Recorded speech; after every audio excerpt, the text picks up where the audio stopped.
तो भारतीय राज्य व्यवस्था के जो प्रश्न बीपीएससी एग्जाम में पूछे गए हैं अभी तक, एक बार उनको डिस्कस करेंगे।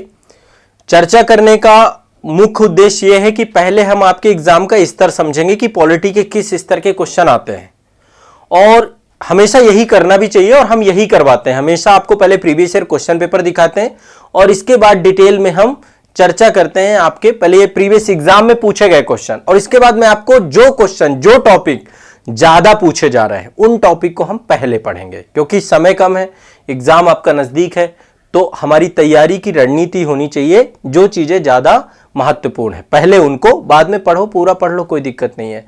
तो पहले मैं आज आप लोगों को जो आपकी 66वीं बीपीएससी परीक्षा रही है, जो आपकी 65वीं बीपीएससी परीक्षा रही है, जो आपकी 64वीं बीपीएससी परीक्षा रही है, अभी 3 परीक्षाओं के पॉलिटी के क्वेश्चंस को डिस्कस करवाऊंगा। काफी कुछ सीखोगे आप लोग, जहां पे जरूरत होगी वहां पे कुछ चीजें नई बताऊंगा आपको, और आप लोग भी पार्टिसिपेशन लीजिएगा, जरूर जुड़िएगा आप लोग, ठीक है। तो आपके सामने क्वेश्चन रहेगा और एक एक क्वेश्चन को हम लोग डिस्कस करते हुए चले जाएंगे। जहां पे तकलीफ होगी मैं हूं आपके साथ, तकलीफ की जरूरत वैसे आपको तकलीफ पड़ेगी नहीं किसी तरीके की, ठीक है। चलिए, ये पहला क्वेश्चन है आप लोगों का, सभी लोगों के सामने क्वेश्चन होगा, सब क्वेश्चन देख भी पा रहे होंगे। मैं थोड़ा सा इसको और छोटा कर देता हूं क्वेश्चन को। ये क्वेश्चन है, ये 66वीं बीपीएससी के क्वेश्चन है आपके, है ना। 66 पहले ले रहे हैं, फिर 65, फिर 64, ठीक है। एक एक करके देखेंगे। क्वेश्चन आपके सामने है, भारत के संविधान का कौन सा अनुच्छेद भारतीय निर्वाचन आयोग की स्थापना से संबंधित है। अब देखो एक चीज ध्यान रखिएगा, निर्वाचन आयोग एक बॉडी है जो भारत में चुनाव संपन्न कराती है, ये आप सब जानते हैं, ठीक है। और ऐसे में ये एक तरीके से पूरा जो क्वेश्चन है, ये क्वेश्चन है महत्वपूर्ण अनुच्छेद से। आपको कुछ जो इंडियन कॉन्स्टिट्यूशन के आर्टिकल हैं वो आर्टिकल आपको पता होने चाहिए, तो यहां पे मैं लिख भी देता हूं, ठीक है। ये क्वेश्चन किससे है, महत्वपूर्ण अनुच्छेद से। सब लोग पार्टिसिपेशन लीजिए, बताइए कौन सा आंसर होगा इसका, महत्वपूर्ण अनुच्छेद। ये क्वेश्चन मतलब मैं एक क्लास में आपके जितने भी इंपॉर्टेंट अनुच्छेद होंगे बाद में डिटेल से आपको पढ़ा दूंगा, ठीक है। पहले हम लोग एक बार स्तर समझने की कोशिश करते हैं। तो यहां पर कह रहा भारत के संविधान के कौन सा अनुच्छेद भारतीय निर्वाचन आयोग की स्थापना से संबंधित है, तो इसका आंसर देखते हैं आप लोग क्या दे रहे हैं। सब लोग पार्टिसिपेट करिए, ए वाले हैं सारे लोग, जहां तक उम्मीद है कि आप लोग सभी लोग जो है जानते होंगे, क्योंकि ये रटा रटाया एक तरीके से क्वेश्चन है आपका, ठीक है।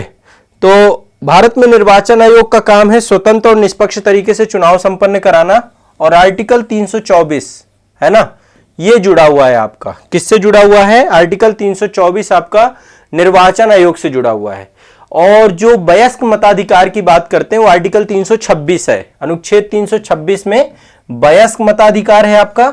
और साथ ही एक चीज ध्यान रखिएगा कि जो आपका मताधिकार है, मताधिकार संवैधानिक राइट नहीं है, संविधिक राइट है, कानूनी अधिकार है, विधिक राइट है आपका, ठीक है। कानून के द्वारा आपको मताधिकार प्राप्त हुआ, आपका मताधिकार छीना भी जा सकता है, कोई फंडामेंटल राइट नहीं है, और इसके लिए कानून बना के आपको अधिकार दिया गया है मतदान का। यदि आपकी उम्र 18 साल से अधिक है, पहले 21 साल उम्र हुआ करती थी, बाद में अमेंडमेंट करके 18 साल कर दी गई, तो भारत का हर वह वयस्क नागरिक जो कि 18 साल की उम्र का हो चुका है, उसका मतदाता पहचान पत्र बन चुका है, वो निर्वाचन प्रणाली में भाग ले सकता है, चाहे वो आपके लोकसभा के चुनाव हो, जिनको आम चुनाव कहते हैं, प्रत्यक्ष तरीके से जो होते हैं, दूसरा आपका राज्य विधानसभा के चुनाव हुए, और बाकी बहुत सारे चुनाव ऐसे हैं जो चुनाव अप्रत्यक्ष तरीके से होते हैं। प्रेसिडेंट ऑफ इंडिया के चुनाव में एक निर्वाचक मंडल बनता है, उसमें आप लोग की सहभागिता नहीं होती है। राज्यसभा के सदस्यों का चुनाव एक निर्वाचक मंडल करता है ना। विधान परिषद के सदस्यों का चुनाव एक निर्वाचक मंडल करता है, तो वहां पे अप्रत्यक्ष तरीके से चुनाव होता है, एकल संक्रमणीय मत पद्धति अनुपातिक प्रतिनिधित्व प्रणाली को लेकर के, ठीक है। तो चुनाव आयोग क्या करता है, एक शीर्ष संस्था है चुनाव संपन्न कराने की स्वतंत्र और निष्पक्ष तरीके से, और साथ ही जो है ये नियमों को, निर्देशों को और चुनाव आयोग के अधिकारों को लेकर के इसमें आर्टिकल 324 में बताया गया है, ठीक है। अगला क्वेश्चन है, ये एक साथ ही है पूरा, अलग अलग आपको दिख रहा होगा, ठीक है। यहां पे देख लीजिए आप, एक साथ है पूरा का पूरा, ठीक है। यहां पे लिखा हुआ है विधि का नियम या कानून का अधिराज्य से क्या मतलब है, मतलब कानून के शासन से आप क्या समझते हैं, ठीक है। कानून के शासन से आप क्या समझते हैं, 2 नंबर क्वेश्चन है। यहां पे लिखा हुआ है सभी के लिए एक कानून और सभी के लिए न्यायालय, न्याय तंत्र, ठीक है। अब आप लोग बताइए क्या है इसका मतलब। क्वेश्चन है आपका कि विधि के नियम या कानून के अधिराज से आप क्या समझते हैं, मतलब कानून के शासन से आप क्या समझते हैं। यहां पे ऑप्शन दिए गए हैं, यहां पे देखो ई ऑप्शन का एक बहुत बड़ा महत्व है। अभी कई सारे क्वेश्चंस में ई ऑप्शन उत्तर के तौर पे जहां पे मिलेगा तो देखेंगे, पहले इसमें देख लेते हैं। ठीक है, ई ऑप्शन का मतलब है कि इनमें से यदि कोई भी आंसर नहीं दिया गया और इनमें से एक से अधिक आंसर दे दिया गया तो उसका ई लग जाएगा, ई आंसर हो जाएगा। ठीक है, तो क्वेश्चन है यहाँ पे सभी के लिए एक कानून, सभी के लिए एक न्यायतंत्र, ए ऑप्शन। बी ऑप्शन है सभी के लिए एक कानून और सभी के लिए एक राज्य। सी ऑप्शन है सभी के लिए एक राज्य और सभी के लिए एक न्यायतंत्र। एक के लिए सभी कानून और सभी के लिए एक न्यायतंत्र। अब देखो ये बड़ा कंफ्यूजिंग सा लग रहा है, बहुत सेंटेंसेस है। अब देखो इसीलिए बीपीएससी कठिन हो जाता है। बहुत लोग कहते हैं कि पीटी बड़ा आसान है, बहुत इजी से निकल सकता है। अरे घबरा जाओगे आप, वहां पे जाके कंफ्यूज हो जाओगे, नहीं निकाल पाओगे। बड़ा फैक्चुअल है, तथ्यात्मक है। अब जब आपको पॉलिटी के क्वेश्चंस में क्या होता है ना, समझना बहुत जरूरी है, अंडरस्टैंडिंग बहुत अच्छी है। देखो इसकी बात की गई आर्टिकल 14 में। आर्टिकल 14 समानता का अधिकार है, वहां पे विधि के समक्ष समता की बात की गई है और साथ में विधियों के समान संरक्षण की बात की गई है। ठीक है, अब यहां पे समझते हैं। देखिए विधि के समक्ष समता का मतलब है सभी के लिए एक कानून होगा, सब कानून के बराबर हैं, सब कानून के लिए बराबर है और सभी के लिए न्यायतंत्र है। भारत में प्रेसिडेंट ऑफ इंडिया भी है ना, ये भी कानून के अंतर्गत आते हैं। संविधान के अंतर्गत ही ये पद बनाया गया, कोई भी संविधान से ऊपर नहीं है, कानून से ऊपर नहीं है। हर व्यक्ति कानून के दायरे में आता है, चाहे वो कोई भी हो, एनी पर्सन, चाहे वो भारत के प्रेसिडेंट हो, प्राइम मिनिस्टर हो, कोई भी पद हो, कानून सबसे बड़ा है। तो यानी सभी के लिए एक कानून बनाया गया है। ठीक है, विधि का अधिराज के मतलब सभी के लिए एक न्यायतंत्र बनाया गया है। यह कथन सटीक लग रहा है। दूसरा कथन कह रहा है सभी के लिए एक कानून और सभी के लिए एक राज्य। अब देखो यहां पे ये जो सेंटेंस है ना, ये कानून से इसका कोई जुड़ाव नहीं, कानून का मतलब है न्याय से जुड़ाव रखना। ठीक है, तो ये तो आपका गलत हो जाएगा। फिर यहां पे भी राज्य शब्द आया है यहां पे, तो ये भी आपका मतलब गलत ही हो जाएगा। सभी के लिए एक कानून और सभी के लिए एक न्यायतंत्र, सभी एक के लिए, मतलब यहां पे लिखा है एक के लिए सभी कानून, यहां पे सभी शब्द नहीं, एक शब्द लिखा हुआ है, तो ये भी गलत हो जाएगा आपका। इसका मतलब इसका सही आंसर ए है। ठीक है, इसको सही तरीके से देखें तो आपको थोड़ा सा पढ़ना पड़ेगा पॉलिटी के क्वेश्चंस में और पढ़ करके फिर इनको आंसर बनाना पड़ेगा। तो विधि के शासन का सिद्धांत जो है आपका कानून के समक्ष देश के सभी नागरिकों की समता की बात करता है, बराबरी की बात करता है और प्रत्येक नागरिक के लिए एक ही कानून होता है जो सभी के लिए बराबर रूप से लागू होता है, इसकी बात करता है। ठीक है, चलो, तो कभी भी ऐसे क्वेश्चन आते हैं, कॉन्सेप्चुअल क्वेश्चन है। एक और आपका यहाँ पे कॉन्सेप्ट आता है विधियों के समान संरक्षण। विधियों के समान संरक्षण भी आर्टिकल 14 से निकलता है। विधि के समक्ष समता, रूल ऑफ लॉ की बात की गई है ब्रिटेन के संविधान में। ठीक है, ब्रिटेन के संविधान से रूल ऑफ लॉ लिया गया है, विधि का शासन लिया गया है। वहीं विधियों का समान संरक्षण अमेरिका से लिया गया है। अब विधियों का समान संरक्षण का मतलब यह है कि देखिए भारत में बहुत सारे प्रशासनिक पद हैं, है ना, हर पद पे अलग अलग हायरार्की बनी हुई है ना, प्रशासनिक अधिकारियों की। कल के दिन आप बीपीएससी क्वालिफाई करोगे तो आप भी जो है बिहार की सर्वोच्च सेवा में जाकर के बड़े बड़े पदों में पहुंचोगे, जो कि राजपत्रित पद है, विभिन्न विभाग है, डिपार्टमेंट है। एक आम नागरिक है ना, कुछ सेना में जाते हैं, सेना के जवान होते हैं, या फिर है ना किसी न किसी पद पोस्ट में आप पहुंच रहे हैं। तो जब आप वहां पहुंच रहे हैं तो वहां पे आपका जो मतलब आपके लिए वहां पे जो एक कैटेगरी क्रिएट हो रही है ना, जितने भी अधिकारी क्रिएट हो रहे हैं उनके लिए एक कानून, है ना, वो भी कानून के अंतर्गत है, वो भी किसी ना किसी कानून के अंतर्गत उनको प्राधिकार प्राप्त हो रहे हैं। तो विधियों का समान संरक्षण का मतलब है कि जो समान है ना, बराबर है, उनके बीच में विधियों में कोई भी भेदभाव नहीं किया जाएगा, बराबरी की बात है। अब जैसे भारत के राष्ट्रपति को बहुत सारी उन्मुक्तियां प्राप्त हैं, भारत में राज्यपालों को बहुत सारी उन्मुक्तियां प्राप्त हैं भारत में, लेकिन वो भी कानून के अंतर्गत है। भारत का राष्ट्रपति भी तो कानून के अंतर्गत ही वो पद बनाया गया और शपथ और सारी चीजें बनी हुई है कि यदि किसी तरीके से संविधान का उल्लंघन करेंगे तो आर्टिकल 61 लग जाएगा। तो कहने का मतलब है समानों के लिए विधियों का समान संरक्षण, मतलब समानों के लिए कानून में कोई भेदभाव नहीं किया जाएगा। ठीक है, लेकिन कानून के अंतर्गत आएंगे सब, तो विधि के अंतर्गत सब है, बट अलग अलग आपकी जैसे जैसे आप किसी पद में पहुंचते हैं, अलग कैटेगरी में पहुंचते हैं, तो उसके लिए अलग कानून होगा, उसके तहत आप जो है ये सकारात्मक है, ये सकारात्मक किस लिए? क्योंकि वहां पे बहुत सारे प्राधिकार होते हैं, उत्तरदायित्व होते हैं और उनके तहत जो है उन्हें अपने आप को जो है रिप्रेजेंट करना होता है और नागरिक अधिकारों के लिए काम करना होता है। ठीक है, चलिए अगला है आपका। तो ये वाला जो क्वेश्चन है ना, ये भी एक तरीके से देखा जाए तो आर्टिकल से ही है, अनुच्छेद से क्वेश्चन ये है ना, आर्टिकल 14 से है। तो एक तरीके से, या फिर इसको मैं रख सकता हूं महत्वपूर्ण अवधारणा। महत्वपूर्ण अवधारणा, कई सारे अवधारणा हो सकती हैं। संसदीय शासन प्रणाली क्या है, विधि का शासन क्या है, विधियों का समान संरक्षण क्या है, ड्यू प्रोसेस ऑफ लॉ क्या है ना, यथोचित न्याय क्या है। तो ये कई सारे सिद्धांत है। पृथक्करण का सिद्धांत क्या है, आच्छादन का सिद्धांत क्या है, न्यायिक पुनरावलोकन का सिद्धांत क्या है। तो बहुत सारे पॉलिटी में आपके सिद्धांत आते हैं। ठीक है, मैंने क्लास में बहुत डिटेल से सब कुछ पढ़ाया है। जो मेरे इंडियन पॉलिटी की क्लासेस जिन बच्चों ने की है वो ये सब चीजें बहुत अच्छे से कर पाएंगे। पॉलिटी में आप यदि मुझसे पढ़े हुए हैं तो आप एक भी क्वेश्चन गलत नहीं करेंगे, इतना मैं आपको गारंटी देता हूं। ठीक है, ये मनुष्य महत्वपूर्ण अनुच्छेद नहीं है, अवधारणा है। मैं थोड़ा इसको सही कर दूं क्योंकि बाद में मुझे आपको टॉपिक वाइज भी पढ़ाना होगा ना, तो मुझे स्पष्ट पता होगा। अवधारणा समझ में आ रहा है ना आपको कि मैं ही समझ रहा हूं केवल? ये चीज थोड़ा सा देखते जाओ, सबको समझ में आ रहा है ना? ठीक है, और एक बार शेयर जरूर कर दीजिए। देखिए, कहना ना पड़े, आप लोग सहयोग करिए इस चीज को लेकर के, इस सेशन को। और जितने लोग आए लाइक जरूर किया करिए। एक बार लाइक का मतलब है अटेंडेंस, आपकी अटेंडेंस लग जाती है और जो है आपका सहयोग भी प्राप्त हो जाता है। देखो, ये पंचायती राज से क्वेश्चन पूछा गया और पंचायती राज से क्वेश्चन बहुत सारे आते हैं। मतलब आप सोचिए कि पीसीएस में पंचायती राज जो है एक इंपॉर्टेंट सेगमेंट है और बीपीएससी में भी आता है आपका। ठीक है, तो चलिए यहां पे कह रहा है पंचायती राज संस्थाओं को 29 कार्यों की सूची किस अनुच्छेद के तहत दी गई है। अब यहां पे एक चीज समझिएगा, ठीक है, थोड़ा सा आपको पता भी होना चाहिए कि कौन सा आर्टिकल है, कैसे है। तो 2 संविधान संशोधन हुए हैं। ठीक है, समझते जाओ, जहां पे मैं पूछूंगा बता दूंगा। 2 संविधान संशोधन, 73वां 74वां, एक लंबा इतिहास रहा है इनका। ठीक है, पहले बलवंत राय से मेहता समिति बनी थी 1957 में। उससे पहले सामुदायिक विकास कार्यक्रम चालू हुए थे, है ना, 1952 पे। फिर बलवंत राय मेहता कमेटी बनी, त्रिस्तरीय मॉडल उसने बताया। फिर इसके बाद अशोक मेहता कमेटी बनी, है ना, फिर उसमें द्विस्तरीय मॉडल बताया गया। फिर इसके बाद आपका सिंघवी कमेटी बनी, कई सारी कमेटीज बनी और अंततोगत्वा फिर आपका कॉन्स्टिट्यूशनल अमेंडमेंट करके पंचायती राज व्यवस्था को परमानेंट किया गया। भाग 9A 9B बाद में जोड़ा गया। 9B आपका ये 57वां संविधान संशोधन है कोऑपरेटिव सोसाइटी को लेकर के। ये 74वां है। 9A में 74वां के बारे में पता है और 9 में आपका ये 73वां है। ठीक है, तो पंचायती जो 9वां है आपका, ये पंचायती राज व्यवस्था में 2 तरीके से है।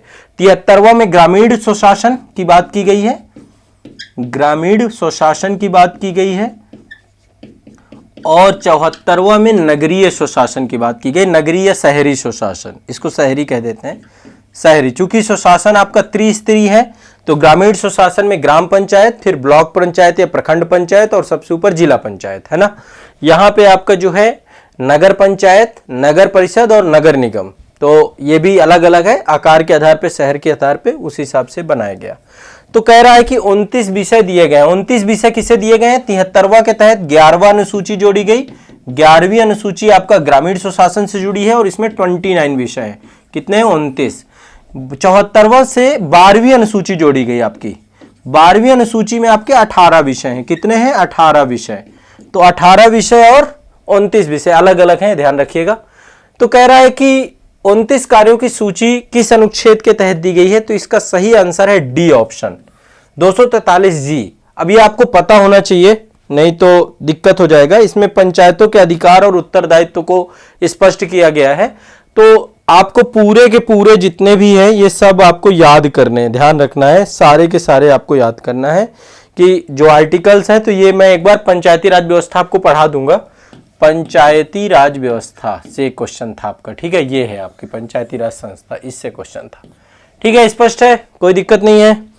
243G में दिया गया है, पंचायतों के प्राधिकार की बात की गई, अधिकार उत्तरदायित्व, तो वहीं से आपके 29 विषय निकल के आते हैं। ठीक है ना, चलो वेरी गुड। तो ये 66वीं के क्वेश्चन है, कर रहे हैं हम लोग 66वीं बीपीएससी के क्वेश्चन, ठीक है ना। इसके बाद आपका कह रहा है 73वें संविधान संशोधन कानून की वैधानिक शुरुआत किस संविधान बिल से हुई थी? अब देखो, ये आंसर यहाँ पे लिखा हुआ है 64वां आपका जो है 64वां संविधान संशोधन बिल से ये राजीव गांधी सरकार या कांग्रेस के द्वारा लाया गया था, लेकिन ये पारित नहीं हो पाया था। 1988 में ये बिल आया था आपका, माफ करिएगा 1988 के बाद 1989 में ये बिल आया था 64वां संविधान संशोधन, लेकिन जो है राज्यसभा में बहुमत नहीं मिला और अंततः जो है ये बिल जो है आपका क्या हो गया, ठीक है। बाद में इस बिल को बीपी सिंह के द्वारा पेश किया गया था और बीपी सिंह भी नहीं पारित, उस टाइम पे भी पारित नहीं हो पाया। फिर नरसिम्हा राव की सरकार आई, उसके बाद जो है 73वां और 74वां पारित हुआ। तो 64वां संविधान संशोधन में कई सारी चीजें थी जिसमें पंचायती राज व्यवस्था को लेकर के भी चर्चाएं थी। तो 73वें संविधान संशोधन कानून की वैधानिक शुरुआत जो होती है 64वें संविधान संशोधन बिल से होती है। अब ये पता होगा तो आप कर पाओगे, ठीक है। चलो आगे बढ़ते हैं। तो ये भी आपका पंचायती राज व्यवस्था से जुड़ा हुआ है। पंचायती से क्वेश्चन देखो पूछ रहा है, 2 क्वेश्चन तो पूछ ही लिया 6वीं में। पंचायती राज व्यवस्था जो टॉपिक से सबसे ज्यादा क्वेश्चन पूछे जाएंगे, पहले मैं वही टॉपिक पढ़ाऊंगा, ठीक है, डिटेल से पढ़ाऊंगा, फिर आपको कुछ नहीं छोड़ूंगा उसमें।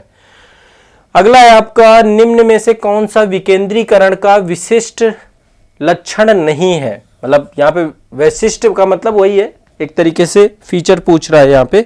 बताइए भाई, यहाँ पे क्वेश्चन ये वाला आप लोग को पहले मैं थोड़ा सा मौका देता हूं। यहाँ पे कह रहा है निम्नलिखित में से कौन सा विकेंद्रीकरण का वैशिष्ट नहीं है, बताइए। सभी लोग एक बार पार्टिसिपेट करिए।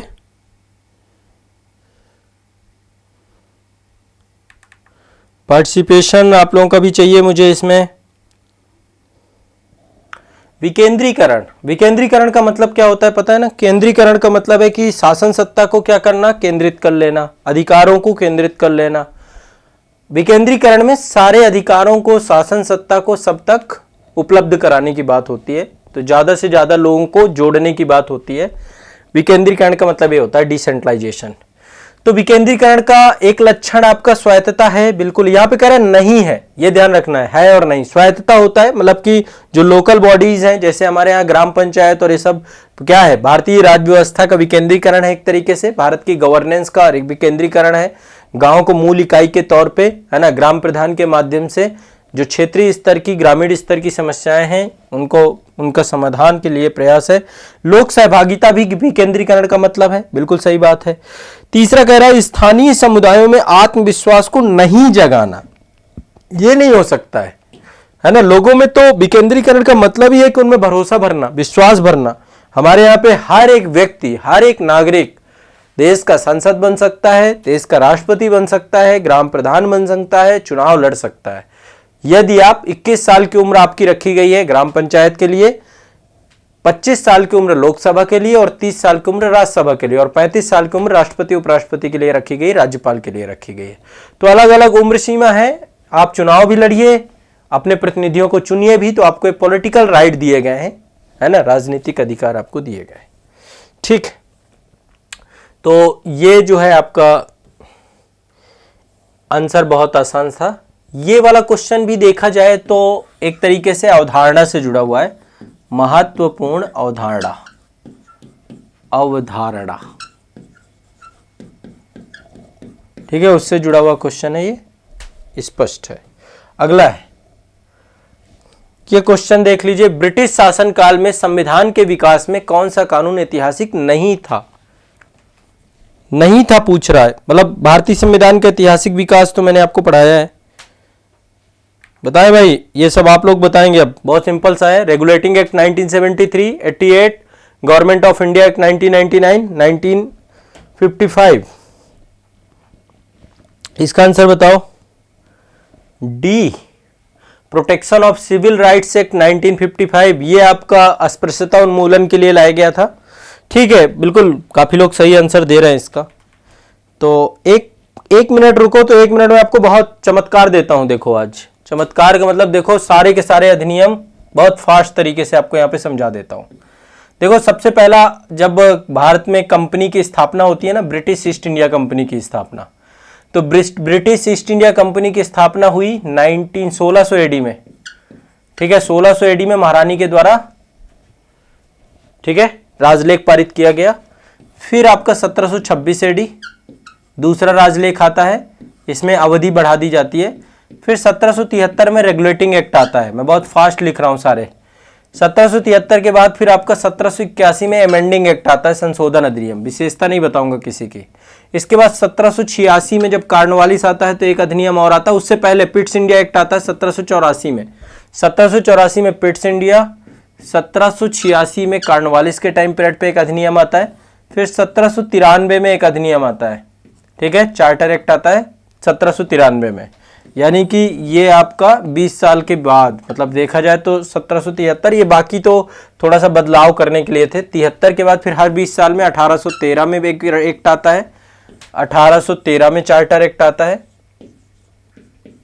1813 के बाद 1833 में चार्टर एक्ट आता है, 1833 के बाद 1853 में चार्टर एक्ट आता है, 1853 के बाद 1857 की क्रांति, 1858 में चार्टर एक्ट आता है। फिर 1861 में एक चार्टर एक्ट आता है।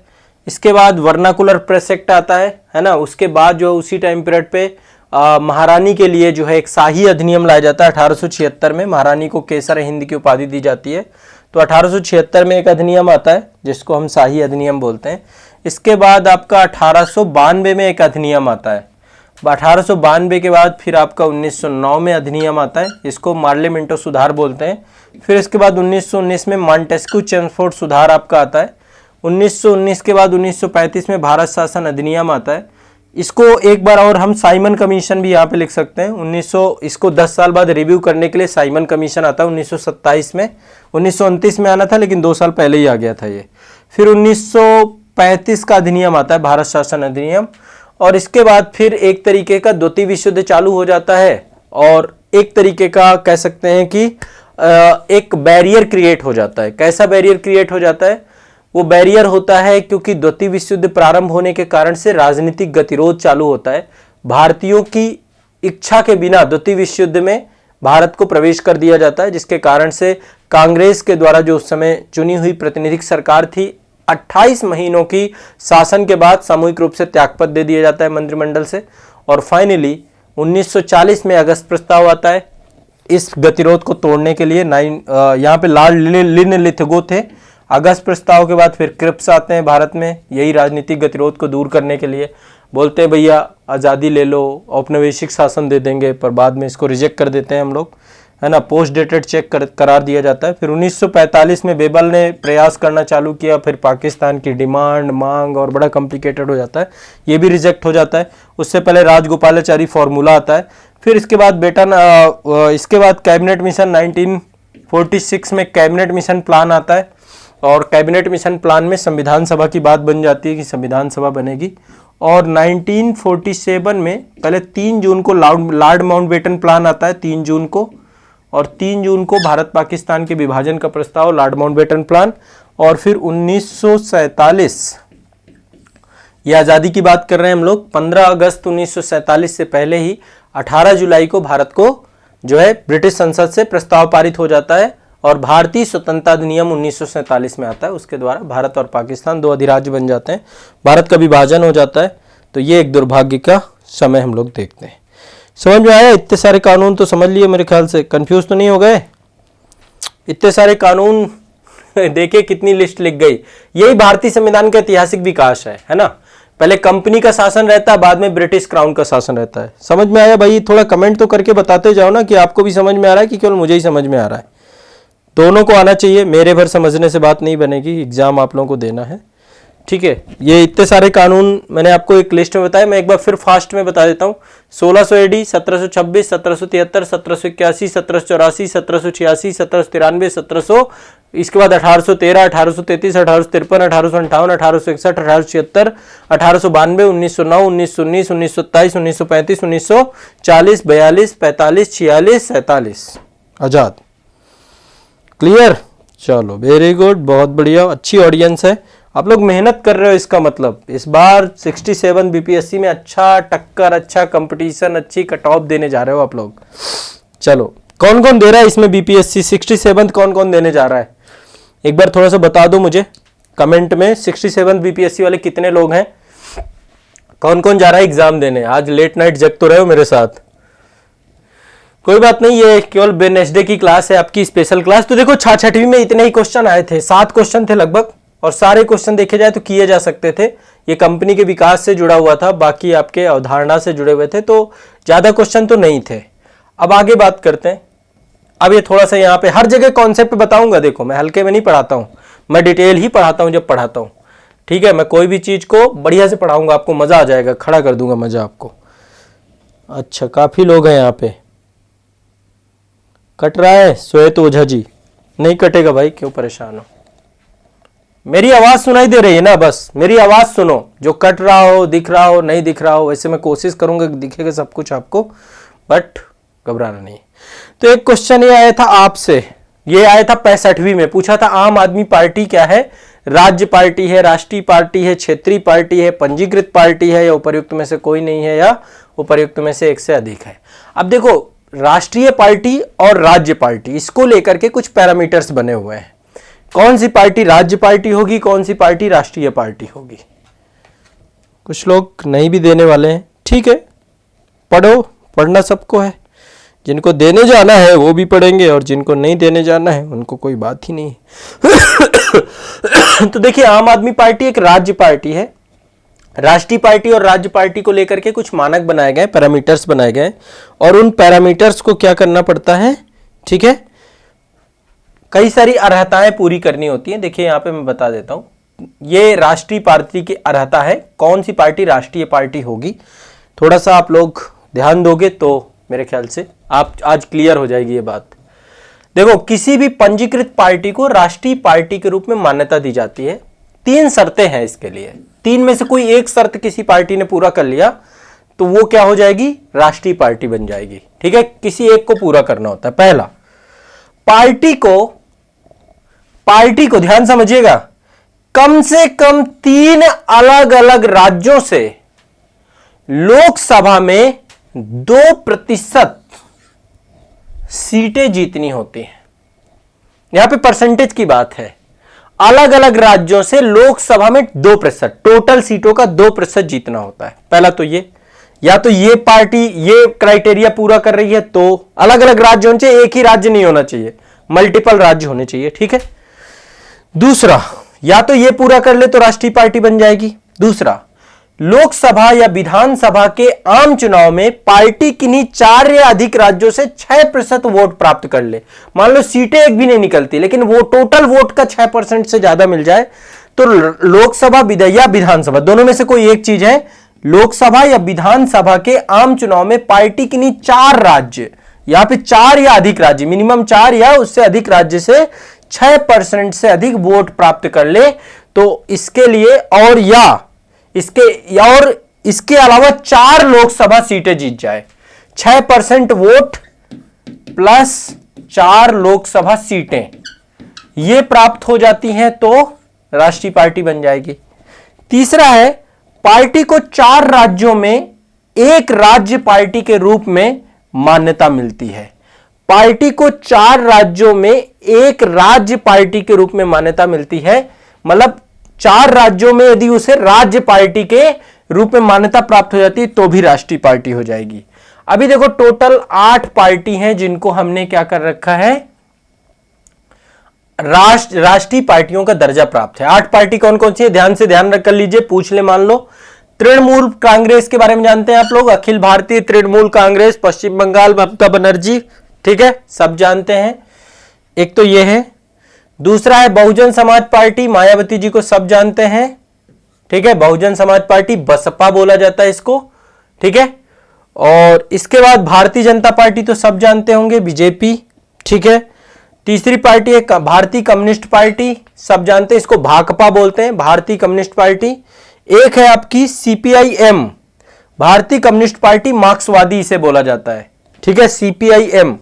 तो कितनी हो गई टोटल, ये हो गई 5, Akhil Bharatiya Trinamool Congress, Bahujan Samaj party, Bharatiya Janata party, communist party, मार्क्सवादी। और इसके बाद जो है आपकी ये है, इसके बाद है आपकी भारतीय राष्ट्रीय कांग्रेस, ठीक है, ये आप जानते ही हैं। एक आपकी है राकपा, राकपा आपकी राष्ट्रवादी कांग्रेस पार्टी है महाराष्ट्र में। अभी आपको पता होगा, अब तो सरकार बदल गई वहां पे, एकनाथ शिंदे साहब आ गए। इससे पहले जो शिवसेना और राकपा का गठबंधन था, अजित पवार जी के बारे में आपको पता होगा, शरद पवार जी के बारे में आप जानते होंगे, है ना। तो शरद पवार, अजित पवार जो पार्टी है राष्ट्रीय कांग्रेस, चुनाव चिन्ह घड़ी। इसके बाद नेशनल पीपुल पार्टी है एनपीपी, ठीक है, ये एनडीए का घटक दल है।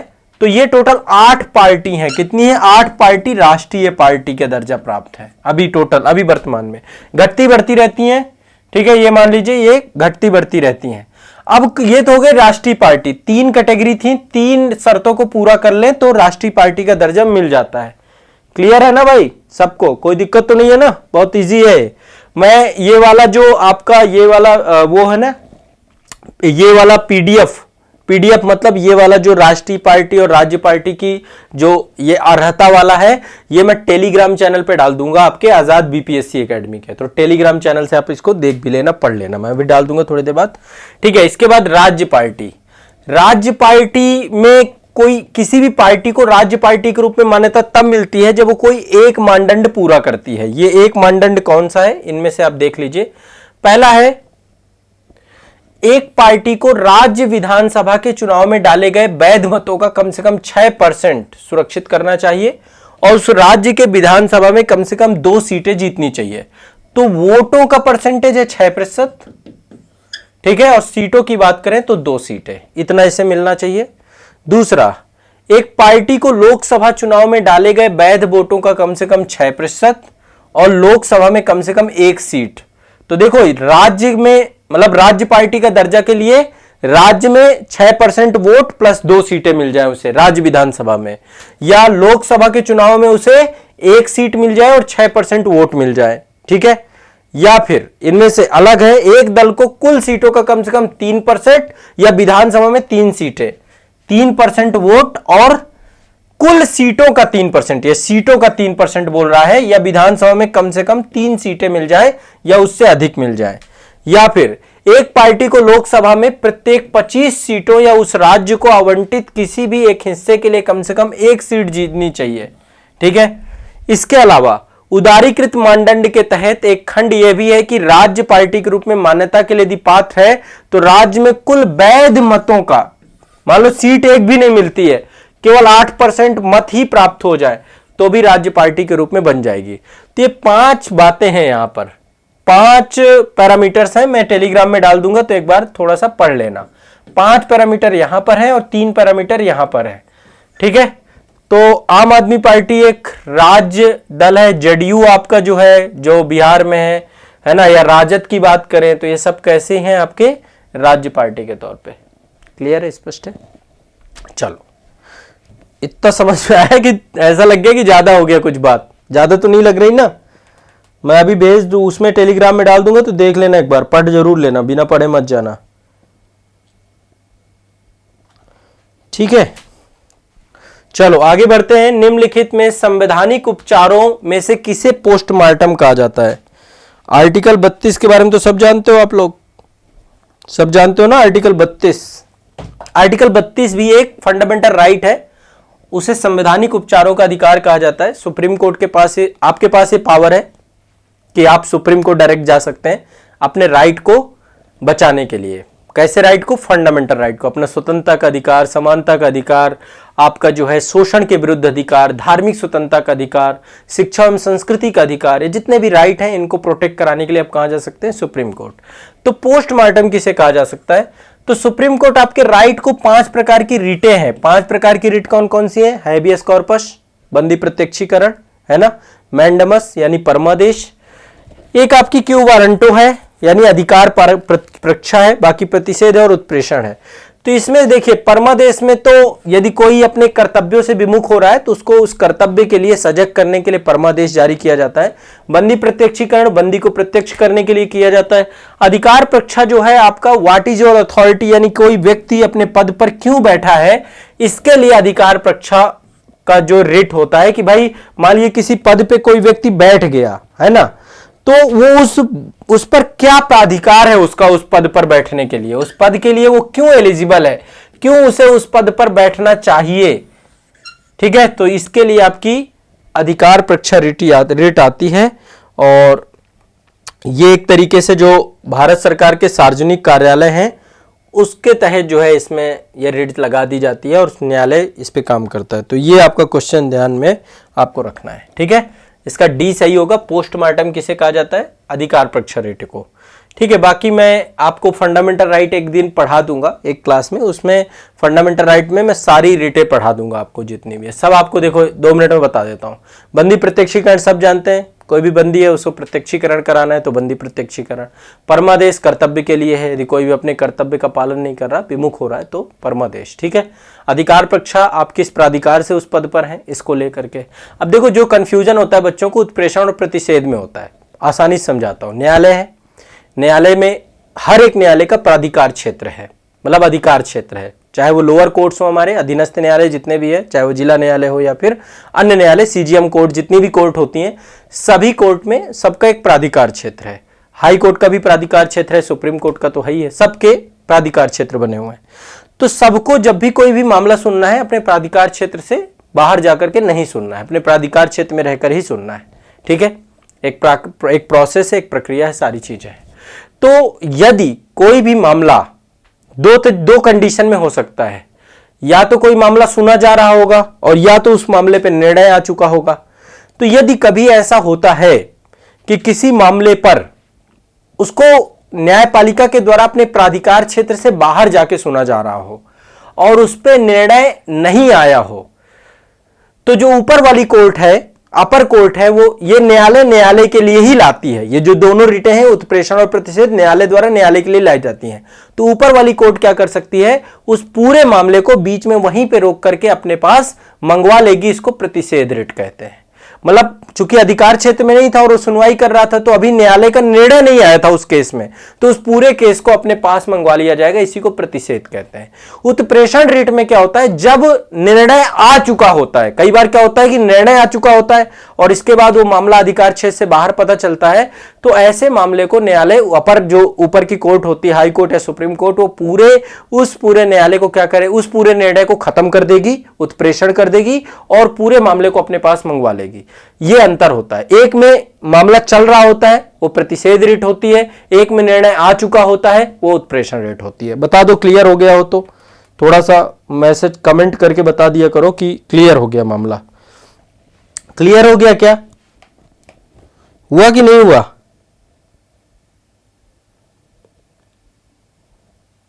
बताओ भाई, रिट वाला मामला क्लियर हो गया क्या आप लोगों को?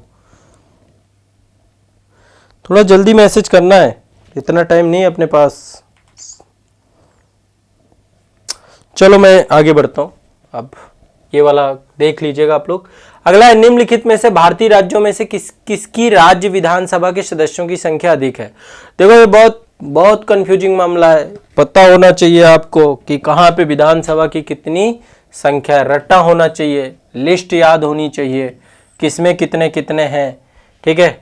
अब जब तक लिस्ट नहीं याद होगी, लिस्ट पे चलते हैं। देखो अब ये तो मान लो इस बार ये पूछे गए हैं, कुछ नॉर्थ ईस्ट के हैं, अरुणाचल की बात है। यहाँ पे देखो लिस्ट है पूरी की पूरी, अलग अलग है। मैं एक बार फास्ट लिस्ट आपको याद दिला रहा हूँ। यहाँ पे 1 मिनट,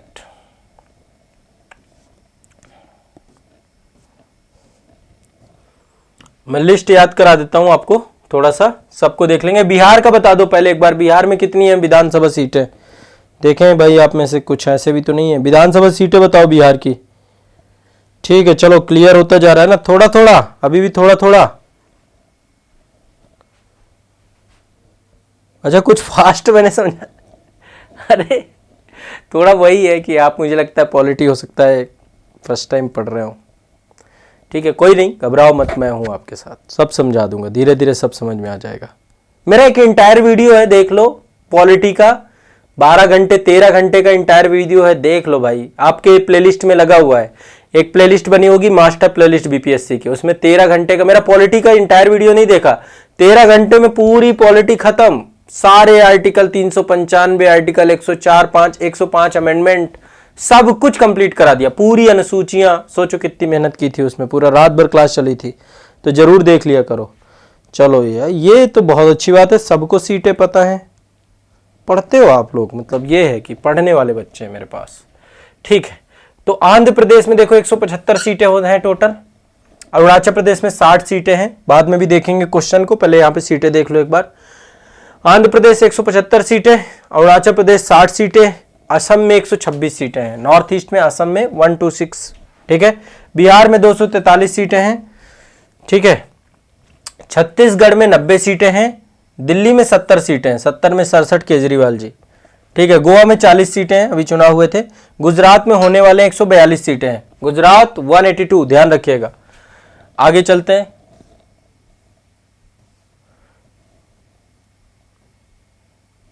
कहाँ है हम लोग, हाँ ये हरियाणा में 90 सीटें हैं, हिमाचल प्रदेश में 68 सीटें हैं, ठीक है। हिमाचल प्रदेश में 68 सीटें हैं।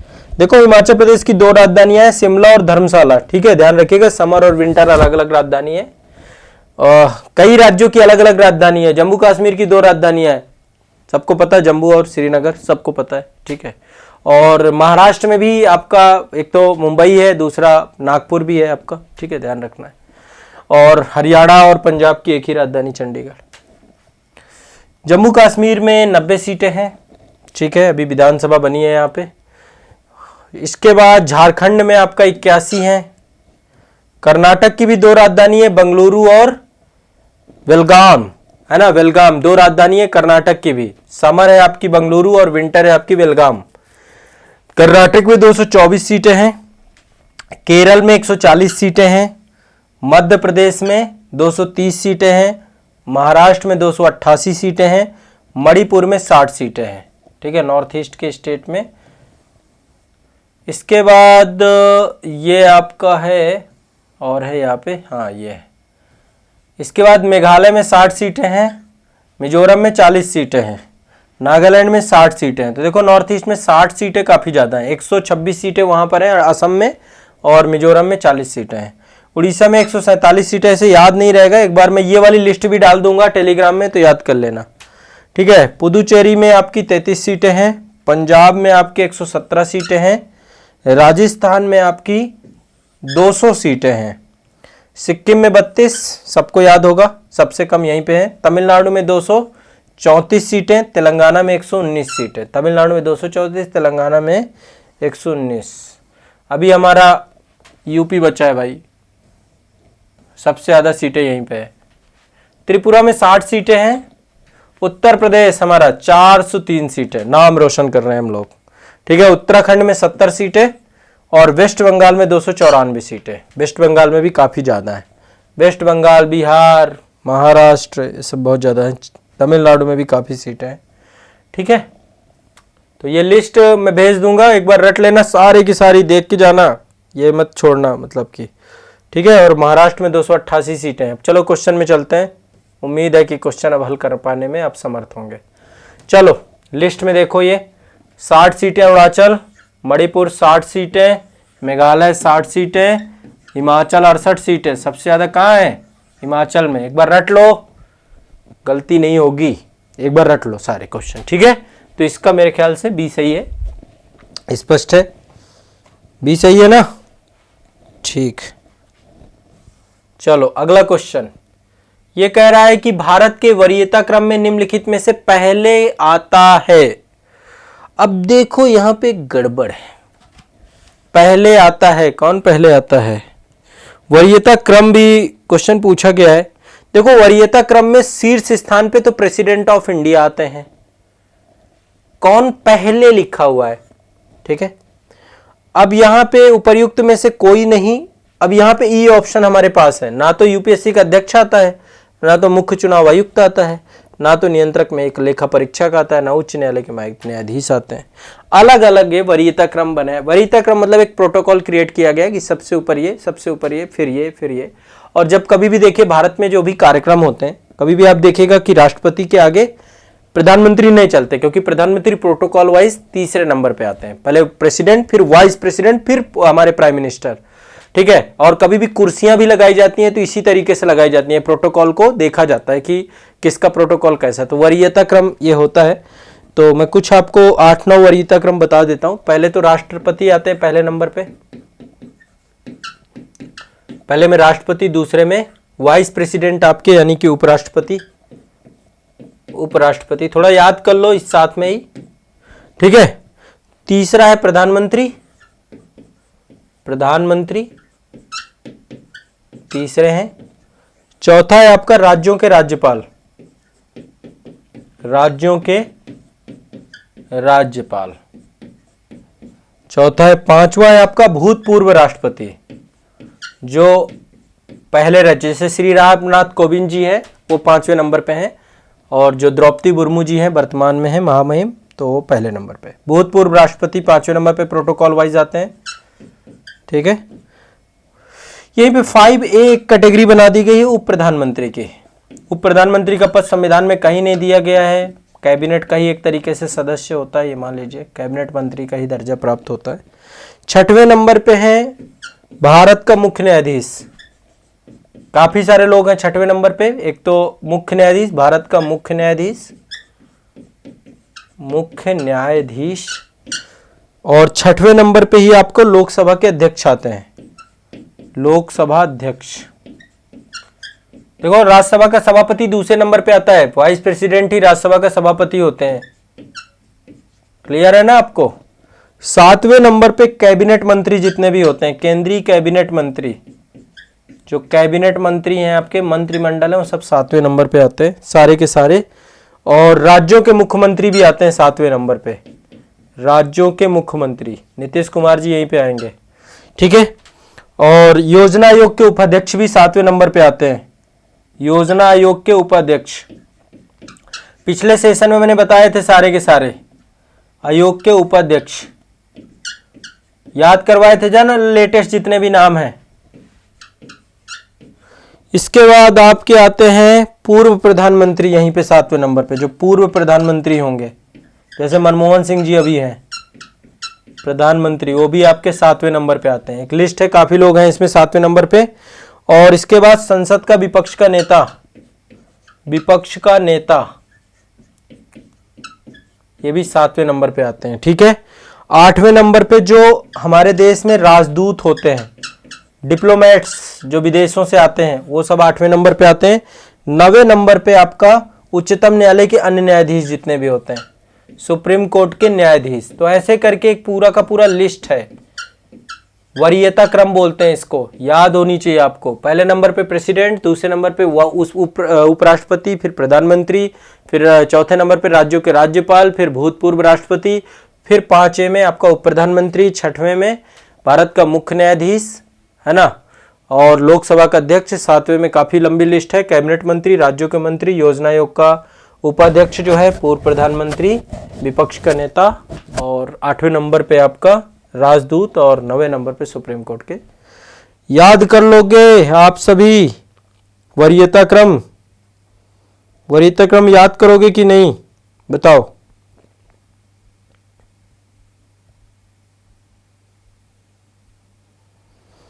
ठीक है, तो यहाँ पे मतलब पहले नंबर वाला तो है ही नहीं, ठीक है। तो ऐसे में अब आप लोग कहोगे कि सर डी सही होना चाहिए, क्योंकि मुख्य न्यायाधीश यहाँ पे दिया गया है, तो डी ऑप्शन भी इसका सही हो सकता है।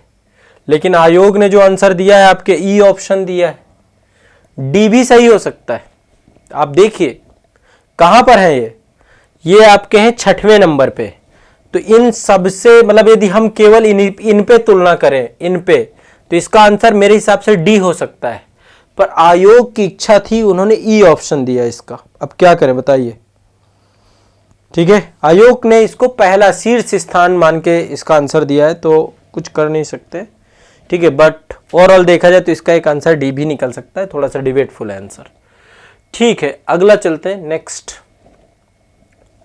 चल रहे हैं। अगला क्वेश्चन है, सरकार की संसदीय व्यवस्था के विषय में निम्नलिखित में से कौन सा वक्तव्य सही है। ये देखो फिर से एक कॉन्सेप्ट आ गया, उत्तरदायित्व और नियंत्रण। देखो भारतीय संविधान में उत्तरदायित्व और नियंत्रण का सिद्धांत अपनाया गया है। कौन सा सिद्धांत? उत्तरदायित्व और नियंत्रण। अमेरिका में शक्ति पृथक्करण का सिद्धांत समझाया गया है। उत्तरदायित्व और नियंत्रण के सिद्धांत के अंतर्गत जो कार्यपालिका है आपकी, मंत्रिमंडल है, वो सामूहिक रूप से संसद के प्रति उत्तरदायी है, लोकसभा के प्रति उत्तरदायी है। कह रहा आप देखते हैं क्या इसका आंसर निकलता है। विधायिका न्यायपालिका के प्रति जवाबदेह है। कहां जवाबदेह बताइए? विधायिका न्यायपालिका के प्रति जवाबदेह है क्या? नहीं है, बिल्कुल नहीं है, ठीक है। हमारे यहाँ पे स्वतंत्र है, न्यायपालिका स्वतंत्र है पूरी तरीके से, और विधायिका न्यायपालिका के प्रति जवाबदेह नहीं है।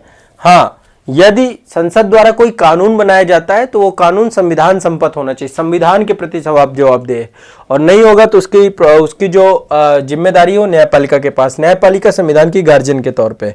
दूसरा, विधायिका कार्यपालिका के प्रति जवाबदेह, ये गलत है। कार्यपालिका विधायिका के प्रति जवाबदेह है। मंत्रिमंडल सामूहिक रूप से और व्यक्तिगत रूप से हर एक मंत्री लोकसभा के प्रति उत्तरदायी है। यदि लोकसभा विश्वास मत खो जाता है लोकसभा में तो इस्तीफा देना पड़ेगा या विश्वास मत लेकर के आना पड़ेगा। तो ऐसे में ये भी गलत हो जाएगा, पहला गलत दूसरा गलत। तीसरा कह रहा विधायिका एवं कार्यपालिका दोनों स्वतंत्र है। भाई साहब बिल्कुल नहीं, कार्यपालिका और न्यायपालिका की स्वतंत्रता की बात की गई, आर्टिकल 50, ये भी गलत। ठीक है। तीसरा है आपका राष्ट्रपति न्यायपालिका के प्रति जवाबदेह है, बिल्कुल गलत, ना जी ना। 143 सुझाव मांगने की बात है ना। बाकी राष्ट्रपति तो न्यायाधीशों की नियुक्ति भी करते हैं, है ना। तो जवाबदेह नहीं है। जवाबदेह राष्ट्रपति किसके प्रति है? संविधान के प्रति जवाबदेह है। 61 तब लगेगा जब राष्ट्रपति संविधान का उल्लंघन करेंगे। न्यायपालिका के प्रति कोई जवाबदेही नहीं है। और हटाएगा कौन? इम्पीचमेंट लोकसभा में, राज्यसभा में, किसी में भी आ सकता है, संसद हटाएगी, संसद के प्रति जवाबदेह देखा जाए तो इसका सही आंसर ई हो जाएगा। तो देखो ई का खेला, अगेन ई, 2 ई निकल आए। तो ई ऑप्शन भी आता है, होता है, ये मान के चलिए कि ऐसा नहीं कि ई ऑप्शन नहीं होता है। ठीक है, चलो आज इतना ही रखेंगे। इस वाले क्वेश्चन में कोई तकलीफ तो नहीं थी तथा ये जो 43 नंबर क्वेश्चन, सरकार की संसदीय व्यवस्था के विषय में निम्नलिखित में से कौन सा वक्तव्य सही है? ठीक है, इसका ई ऑप्शन सही होगा। बाकी मैं आप सभी को अब डिटेल से पढ़ाऊंगा आगे, टेंशन मत लेना, फिर मिलेंगे। और कैसी लगी क्लास आज की आप ये जरूर मुझे बताइए एक बार। चीज़ें याद हो गई होंगी कुछ चीज़ें आपको, और बाकी एग्जाम से पहले तो आपको बिल्कुल मजबूत करके भेजूंगा पॉलिटी में, घबराओ मत। मेरा मास्टर वीडियो और इंटायर वीडियो दोनों देख सकते हो। मास्टर वीडियो भी पॉलिटी के उपलब्ध है आपके, इंटायर भी देख लो, इंटायर में भी बहुत कुछ मिल जाएगा, मजा ही आ जाएगा आपको। ठीक है, पूरा इंटायर देख लेना, कुछ नहीं बचेगा।